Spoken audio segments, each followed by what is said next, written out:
Assalamualaikum warahmatullahi wabarakatuh. Kepada anak-anakku semuanya kelas 11 semua kompetensi keahlian. Pada bab pertama ini kita akan belajar tentang teks prosedur. Untuk itu saya akan mempresentasikan atau menjelaskan tentang teks prosedur. Baik, kompetensi dasar yang akan kita capai pada pembelajaran kali ini. Yang pertama, KD 3.1 yang merupakan pengetahuan, kalian dapat menganalisis informasi berupa pernyataan-pernyataan umum dan tahapan dalam teks prosedur. Kemudian 4.1 yang merupakan keterampilan, kalian dapat merancang pernyataan umum dan tahapan-tahapan dalam teks prosedur berkaitan dengan bidang pekerjaan.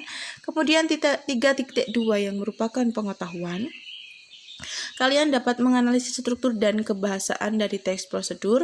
Kemudian 4.2 yang merupakan keterampilan, kalian dapat mengembangkan teks prosedur berkaitan dengan bidang pekerjaan dengan memperhatikan isi, struktur dan kebahasaan pada teks prosedur. Slide selanjutnya.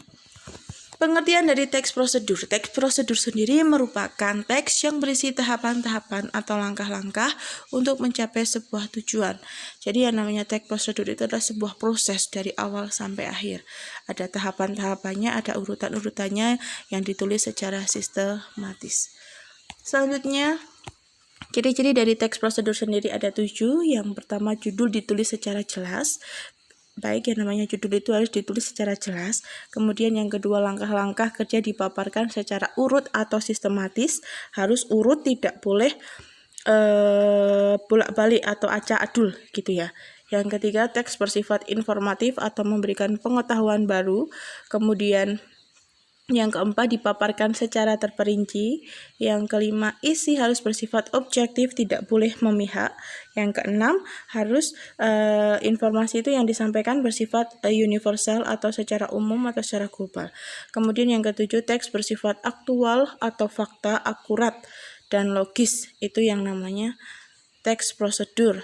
Jadi harus bersifat aktual, akurat dan logis, itu masuk akal. Selanjutnya, langkah-langkah dalam menganalisis informasi. Yang pertama, kalian harus membaca secara keseluruhan teks prosedur. Jadi kalian itu jangan malas untuk membaca. Jadi harus dibaca secara keseluruhan. Kemudian yang kedua, mencari pernyataan secara umum. Tiap paragraf dicari pernyataan umumnya apa ya. Kemudian kalian setelah mencari pernyataan secara umum, kemudian menulis informasi yang terdapat dalam setiap bagian atau paragraf. Kemudian dituliskan informasi di setiap paragraf. Kemarin contohnya ketika kalian belajar itu pada nomor 1. Nah, itu. Selanjutnya, menganalisis struktur dan kebahasaan pada teks prosedur. Ini dulu ketika di semester 1, waktu kelas 10 kalian juga sudah pernah belajar atau memiliki ilmu tentang struktur dan kebahasaan dari teks-teks yang sudah kalian pelajari di kelas 10.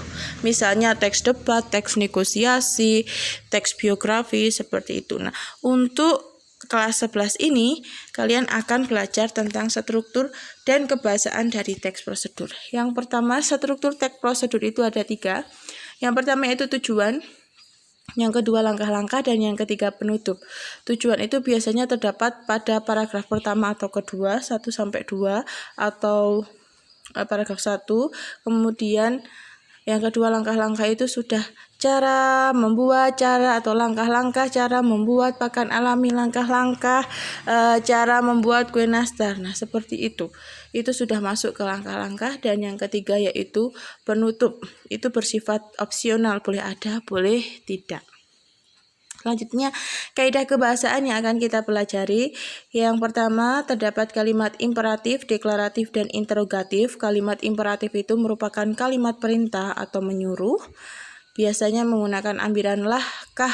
Nah, ambilkan, ambillah, masukkan, masukkan, aduklah. Nah, seperti itu. Kemudian yang selanjutnya yaitu kalimat deklaratif adalah kalimat pernyataan atau kalimat berita. Dan yang ketiga kalimat interrogatif atau kalimat pertanyaan. Biasanya mengandung 5W 1H. Yang kedua, menggunakan urutan atau langkah pasti. Yang namanya teks prosedur itu adalah atau pasti menggunakan langkah-langkah atau urutan 1, 2, 3 para langkah yang pertama, langkah yang kedua, seperti itu. Yang ketiga, menggunakan nomina atau kata benda, contohnya kursi, bangunan, keputusan, atau biasanya kata benda itu menggunakan imbuhan ke an, pean, atau akhiran an. Yang keempat, menggunakan verba atau kata kerja yang menunjukkan aksi, peristiwa, dan keadaan, contohnya melihat, menyaksikan. Yang kelima, menggunakan konjungsi atau kata sambung dan tetapi atau melainkan. Selanjutnya, merancang teks prosedur atau mengonstruksi teks prosedur atau menyusun teks prosedur itu ada 4 langkah. Yang pertama itu menentukan tema atau jenis teks yang hendak dibuat. Kemudian yang kedua, menentukan jumlah langkah yang dibutuhkan. Misalnya langkah membuat kue nastar itu ada 10, ya ditulis 10. Jika ada 5, persiapkan langkah yang dibutuhkan. Kemudian yang ketiga, perhatikan urutan langkah. Nah, jadi urutan langkahnya itu harus ditulis secara urut atau sistematis. Jangan sampai terbolak-balik. Nah, seperti itu. Kemudian yang keempat, periksa kembali apakah ada langkah yang harus direvisi. Jadi setelah kalian membuat teks prosedur atau langkah-langkahnya itu dilihat lagi apakah ada yang terbalik atau tidak. Kalau misalnya ada yang terbalik, harus direvisi kembali. Baik, tambahannya. Pola penulisan dalam teks prosedur itu ada 2. Yang pertama secara sistematis atau urutan, langkah-langkahnya ditulis angka 1, 2, 3, 4 sampai selesai. Dan pola penulisan yang kedua itu secara penulisannya itu deskripsi atau paragraf. Jadi bukan berupa angka. Langkah yang pertama 1 paragraf, langkah yang kedua paragraf selanjutnya, seperti itu. Ya. Berikut pemaparan atau penjelasan tentang teks prosedur. Terima kasih.